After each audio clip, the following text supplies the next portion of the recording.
Araw-gabi, bakit naaalala ka? Di ko malimot-limot ang sa atin ay nagdaan. Hello mga ka-idol! So ngayon, meron ulit akong kantang ituturo sa inyo, no? So naturo ko na to, pero strumming version yung aking naturo nito. So ngayon, same lang ng kanta, pero flocking version naman, no? Yung flocking version naman yung ituturo natin.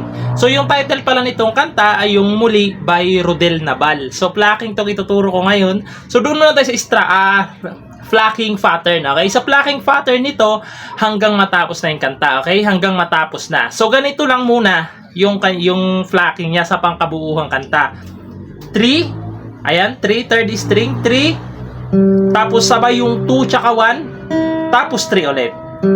Okay, sa pangkabuuhang kanta na, yan na yung kanyang flocking pattern. Ang mag-iiba lang sa kanya is yung bass, okay? Ulitin ko lang yung pangkabuuhang kanta. 3, 2, 1, sabay, tapos 3. Okay? So sa mga chords mga ka-idol is ilalagay ko doon yung mga number, okay? Yung number na nakalagay sa taas ng chords, ibig sabihin yun yung string. Halimbawa sa G, may nakalagay na 6, ibig sabihin 6 string yan. Yun yung bass niya. Okay? So proceed na tayo doon sa kanyang verse. So yung verse niya rito mga ka-idol is G. Ayan yung G, first string, second string, tapos fourth string, fifth string pala, tsaka sixth string. Ayan, G. Sunod is C. Ayan, C. Yung C ito siya, second string, fourth string, tsaka fifth string. Ayan, C. Sunod is C minor. Yung C minor, ito siya. Nakabar siya dyan sa third fret. Ayan, 1, 2, 3. Nakabar siya dyan.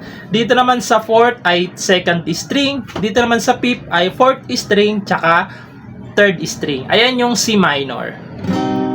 Tapos niyan is babalik kayo ng G. Tapos pupunta kayo ng E minor. Yung E minor, ito siya, fifth string tsaka fourth string lang. Ayan, E minor. Tapos pupunta kayo ng B minor. Yung B minor, nakabar siya dyan sa second fret. Dito naman sa third ay second string. Sa fourth naman ay fourth string tsaka third string. Ayan, B minor. Tapos pupunta kayo ng C. Tapos A minor. Yung A minor, ito siya, second string, fourth string, tsaka third string. Ayan. Tapos D. Yung D, ito siya, first string, second string, tsaka third string. Ayan, D. Oo nga pala mga ka-idol, nakalimutan ko lang sabihin. Sa kada chord, 2 times nyo gagawin yung ating flocking pattern, no? 2 times yun. Halimbawa, naka-G kayo. Halimbawa, ganito. 6, 3, 2, 1, 3. Tapos isa pa. 6, 3, 2, 1, 3. Okay? Pag nasa loob naman ng open close parenthesis yung chords ay isang ulit lang. Okay? Halimbawa sa G ulit, 6, 3, 2, 1, 3. Lilipat agad ng chords. Okay? So, ayun no. So, yung mga chords na yan is 2 times yung gagawin. Yung nakalagay dyan, 2 times yung gagawin yan, no? So, sa D nga pala mga ka-idol, sa dulo ng D, lalagyan nyo ng isang strum down. Okay? Pag natapos nyo i-plucking, lalagyan nyo ng isang strum down. Okay? So, sasampulan ko kayo para mas maintindihan nyo. So, dito lang ako mag-play, no? So, ganito siya pag kinantahan. Araw-gabi, bakit naaalala ka? Di ko malimot-limot ang sa atin ay nagdaan. Kung nagtatampo ka ay kailangan bang ganyan? Dinggin ang dahilan at ako ay pagbigyan. Tapos isa pa, kailangan ko ang tunay na pag-ibig mo dahil tanging ikaw lang ang pintig ng puso ko. Hahayaan mo ba na maging ganon na lang? Ang isa't isa ay merong pagdaramdam. Tapos chorus, doon sa part na Bakit di pagbigyan muli ang ating pag... So, doon na yun sa chorus, no? So, yung chords naman dito sa chorus ay G. Ayan, naturo ko naman na, kaya hindi ko na isa-isahin yung string, no? Ayan, G. B minor. Tapos C. Tapos G over B. So, yung G over B is ganito siya. Ayan. Yung G over B, ito siya, first string. Tapos, fifth string. Ayan. Ganyan, yan. G over B. Tapos, pupunta naman kayo ng E minor.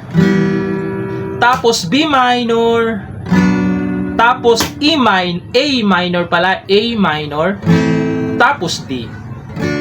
Okay? Yung mga chords na yan is 2 times nyo din gagawin. 2 times, okay? Pag nagawa nyo ng 2 times, pupunta kayo ng G, D, tapos C, tapos D ulit. Bale, yung 4 na chords na yan mga ka-idol is instrumental na yun lang yan halos eh. Dinugtong ko na lang para hindi kayo malito, no? So, kakantahan natin yung kanyang chorus para mas maintindihan nyo. So, ganito naman siya pag kinantahan.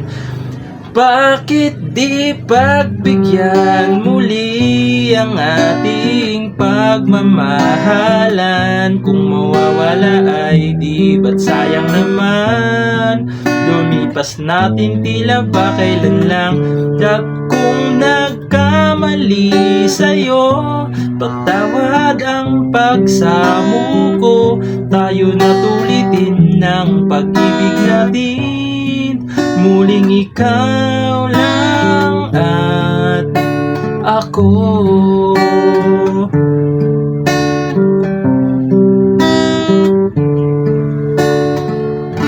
Tapos, babalik kayo ng second verse. Okay, same lang naman yung verse nito mga ka-idol, pati chorus. So, doon sa part na second verse, yung kailangan ko